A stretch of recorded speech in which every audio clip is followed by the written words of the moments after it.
इस वीडियो में हम देखने वाले वर्डप्रेस वेबसाइट में एपीक्यू का सेक्शन किस तरह से ऐड करते हैं।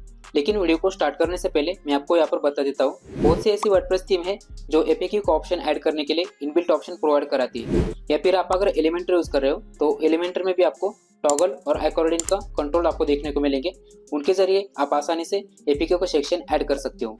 लेकिन आप अगर कस्टमाइज और अलग अलग लेआउट में अपने एपीक्यू डिस्प्ले करना चाहते हो तो इस वीडियो को एंड तक देखिए, क्योंकि इस वीडियो में हम एक ऐसे प्लगइन के बारे में देखने वाले हैं जिसकी मदद से आप आसानी से अलग अलग स्टाइल में अपने एपीक्यूज डिस्प्ले कर सकते हो। तो प्लगइन को इंस्टॉल करने के लिए सबसे पहले हमें जाना है प्लगइन के सेक्शन में। प्लगइन के सेक्शन में आने के बाद यहाँ पर आपको ऐड न्यू प्लगइन पर क्लिक कर लेना है। ऐड न्यू प्लगइन पर क्लिक करने के बाद यहाँ पर आपको एक प्लगइन सर्च करना है। तो यहाँ पर आपको इंटर करना है अकॉर्डिंग एपीक्यू विद कैटेगरी। तो एक कीवर्ड इंटर करने के बाद यहाँ पर आपको थोड़ा नीचे स्क्रॉल करना है। नीचे स्क्रॉल करने के बाद यहाँ पर आपको ये वाला प्लगइन दिखाई देगा। तो इस प्लगइन को आपको इंस्टॉल करके एक्टिवेट कर लेना है। इस प्लगइन के एक्टिवेट हो जाने के बाद आपको जाना है इस प्लगइन के डैशबोर्ड पर। तो डैशबोर्ड पर जाने के लिए यहाँ पर आपको अकॉर्डिंग एपीक्यू का ऑप्शन दिखाई दे रहा होगा, तो इसके ऊपर आपको क्लिक कर लेना है। तो जैसे आप इसके ऊपर क्लिक करोगे तो इस प्लगइन का डैशबोर्ड यहाँ पर आपके सामने ओपन हो जाएगा। यहाँ पर आने के बाद आपको जाना है शॉर्टकोड एंड टेम्पलेट्स के ऑप्शन पर।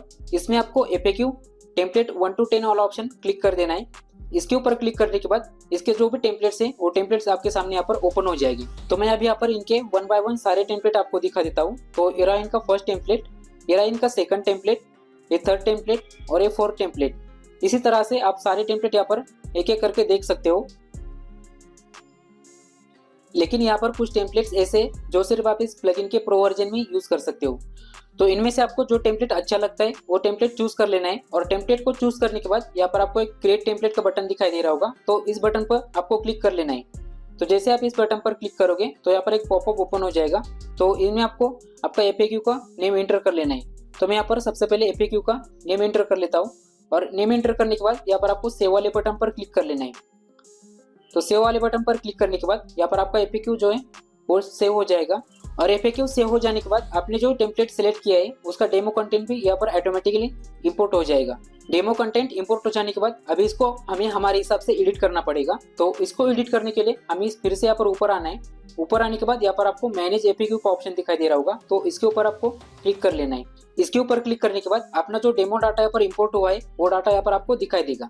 तो यहाँ पर ये डेमो डाटा एडिट करने के लिए यहाँ पर आपको एडिट का ऑप्शन दिखाई दे रहा होगा, तो इस ऑप्शन पर आपको क्लिक कर लेना है।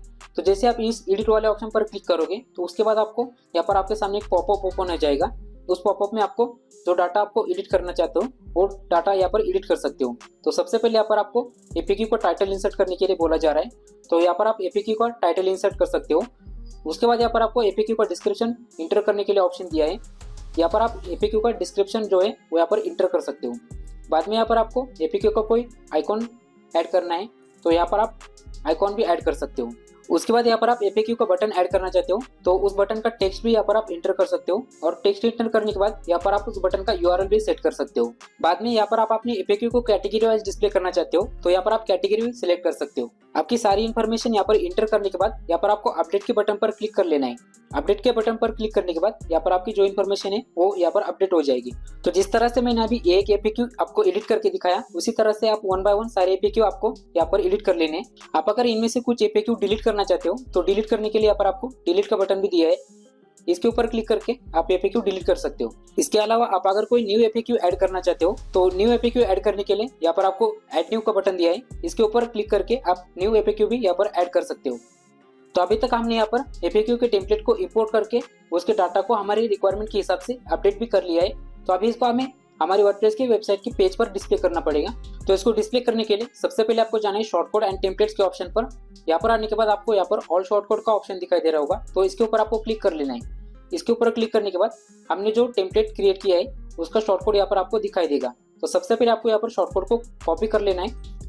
तो मैं यहाँ पर शॉर्टकट को सिलेक्ट कर लेता हूँ और सिलेक्ट करने के बाद यहाँ पर इसको कॉपी कर लेता हूँ। कॉपी करने के बाद आप जहाँ पर भी इसको डिस्प्ले करना चाहते हो उस पेज को यहाँ पर ओपन कर लेना है। उसके बाद इस पेज के बैकएंड में जाना है। तो मैंने इस पेज को मेरे एलिमेंटर के बैकएंड में यहाँ पर ओपन करके रखा है। यहाँ पर आने के बाद यहाँ पर मैं शॉर्टकट का कंट्रोल एक ऐड कर लेता हूँ। तो यहाँ पर मैंने शॉर्टकट का कंट्रोल ऐड कर लिया है। शॉर्टकट का कंट्रोल ऐड करने के बाद हमने जो यहाँ पर शॉर्टकट कॉपी किया था वो शॉर्टकट को मैं यहाँ पर पेस्ट कर देता हूँ। तो शॉर्टकट को पेस्ट करने के बाद यहाँ पर आप देख सकते हो हमारे एपीक्यू के सेक्शन प्रॉपर्ली यहाँ पर डिस्प्ले हो चुके हैं। तो अभी मैं इस पेज को अपडेट कर लेता हूँ। पेज को अपडेट करने के बाद मैं इसका प्रीव्यू आपको यहाँ पर फ्रंट एंड पे दिखाता हूँ। तो सबसे पहले मैं इस पेज को यहाँ पर रिफ्रेश कर देता हूँ।